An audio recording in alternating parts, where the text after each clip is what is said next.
اعوذ باللہ من الشیطان الرجیم بسم اللہ الرحمن الرحیم اللہم صلی علی محمد وعلی آل محمد كما صلیت علی ابراہیم وعلی آل ابراہیم انکا حمید مجید اللہم بارک علی محمد وعلی آل محمد كما بارکت علی ابراہیم وعلی آل ابراہیم انکا حمید مجید۔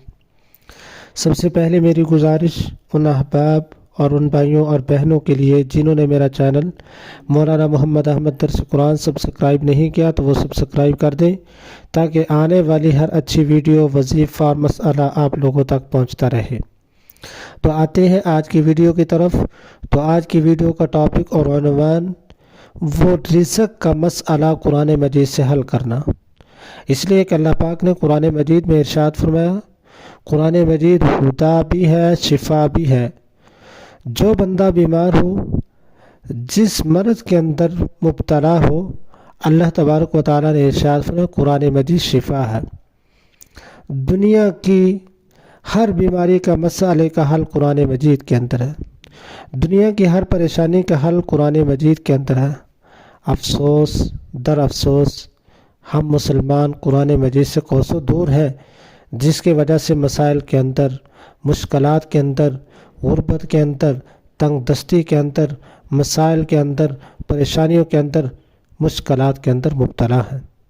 قرآن مجید سے رہنمائی لیں، قرآن مجید ہمیں کہیں سے اٹھائے گا، کہیں پہ لے جا کر کھڑا کر دے گا۔ قرآن مجید غربت سے نکالے گا، امارت پہ لے آئے گا۔ قرآن مجید بیماری سے نکالے گا، شفا کی طرف لے آئے گا۔ تو میرے مسلمان بھائیوں اور بہنوں، گزارش یہ ہے کہ سب سے پہلے قرآن مجید کو تھامیں، قرآن مجید سے رہنمائی لیں، اللہ کے احکامات پورے کریں، وظائف کریں، لیکن وظائف سے پہلے اللہ کے احکامات، نماز کی پابندی، روزے کی پابندی، یقین کامل، پھر اس کے بعد دیکھیں ہمارے کام کیسے آسان ہوتے ہیں۔ تو آج کی ویڈیو کا ٹاپک اور عنوان وہ ہے ایک وظیفہ اور ایک ایسی تسبیح بیان کرنا جس کی وجہ سے ہمارے رزق کے تمام مسائل حل ہو جائیں گے۔ اللہ پاک نے وہ قرآن مجید کی ایک مختصر سی صورت ہمیں عطا کی، اور اللہ پاک نے اپنے نبی کو بھی ارشاد فرمایا کہ میں یہ تمہیں تحفہ دے رہا ہوں۔ تو میرے بھائیوں اور بہنوں، وظیفے کو اچھے طریقے سے سمجھنا اور سماعت کرنا ہے، اور اس کے کرنے کا طریقہ بھی اچھے سے اور غور سے سننا ہے۔ وظیفہ کیا ہے؟ وظیفہ قرآن مجید کی 30ویں پارے کی نہایت مختصر اور جس کو قرآن مجید کی سب سے چھوٹی صورت کہا جاتا ہے، اس کا وظیفہ کرنا ہے۔ وظیفہ کرنے کا طریقہ کیا ہے؟ کوشش یہ کریں کہ فجر کی نماز کے بعد اول و آخر 3 دفعہ 11 دفعہ درود پاک پڑھیں۔ 11 دفعہ پہلے درود پاک پڑھ لیں، یا 3 دفعہ پہلے درود پاک پڑھ لیں اور 3 دفعہ آخر میں پڑھ لیں۔ اگر 3 دفعہ شروع میں پڑھا تو 3 دفعہ ہی آخر میں پڑھیں۔ اگر 11 دفعہ شروع میں پڑھا ہے تو 11 دفعہ ہی آخر میں پڑھیں، اور اس کے بعد 313 دفعہ سورۃ الکوثر پڑھیں۔ انشاءاللہ تعالی یہ ایک تسبیح ایسی تسبیح ہے جو آپ کی زندگی کے مسائل کو حل کر دے گی، رزق کی پریشانی کو دور کر دے گی، آپ مالا مال ہو جائیں گے۔ اللہ رب العزت کی ذات اتنا عطا کریں گے کہ خزانے ہی خزانے ہوں گے۔ جن احباب نے، جن دوستوں نے یہ وظیفہ کیا ہے، ان سے پوچھیں کہ یہ وظیفہ کتنا کارآمد اور مجرب وظیفہ ہے۔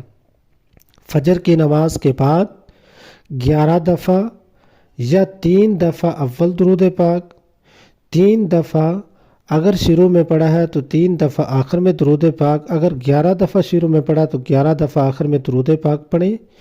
درمیان کے اندر 313 مرتبہ قرآن مجید کی 3 پارے کی نہایت مختصر سورۃ الکوثر میں پڑھ بھی دیتا ہوں، اور سکرین پہ بھی ظاہر ہوگی۔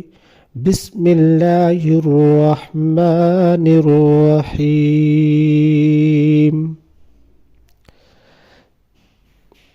اِنَّا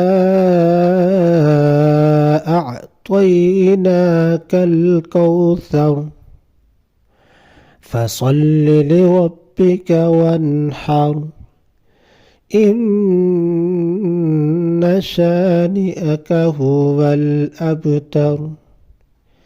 بے شک ہم نے آپ کو کوثر عطا کی، بس آپ اپنے رب کے لیے نماز پڑھیے اور قربانی کیجیے، بے شک آپ کا دشمن ناکام ہونے والا ہے، تباہ ہونے والا ہے، برباد ہونے والا ہے۔ اللہ رب العزت کی ذات نے اس صورت کے اندر اتنے رموز پوشیدہ رکھے ہیں کہ اس صورت کے پڑھنے کی برکت سے اللہ رب العزت کی ذات مال و مال کر دیتے ہیں۔ جن میرے بھائیوں اور بہنوں نے یہ وظیفہ کیا ہے وہ کہیں پہ تھے، اللہ رب العزت کی ذات نے بلندیوں پہ پہنچا دیا۔ سب سے پہلے ہماری اللہ رب العزت کی ذات سے دعا ہے کہ اللہ رب العزت کی ذات کسی کو بھی غربت تنگ دستی کے اندر مبتلا نہ کرے، سارے میرے بھائی اور بہن خوشحال ہوں۔ اور آخری میری گزارش، چینل کو سبسکرائب کر دیجئے گا اور شیئر بھی کر دیجئے گا اور کمنٹس بھی کی دیجئے گا۔ ہو سکتا ہے کہ اللہ رب العزت کی ذات کسی کی دعا، اللہ رب العزت کی ذات کسی کے حق کے اندر قبول فرما لے، اس لیے کہ حدیث میں بھی آتا ہے کہ غائب کی دعا غائب کے لیے قبول ہوتی ہے۔ تو ہو سکتا ہے کہ کوئی بھائی دعا کے لیے کہے اور کوئی آمین کہہ دے تو اللہ رب العزت کی ذات اس کے سارے مسائل کو حل فرما دے اور اس کی دعا کو قبول فرما دے۔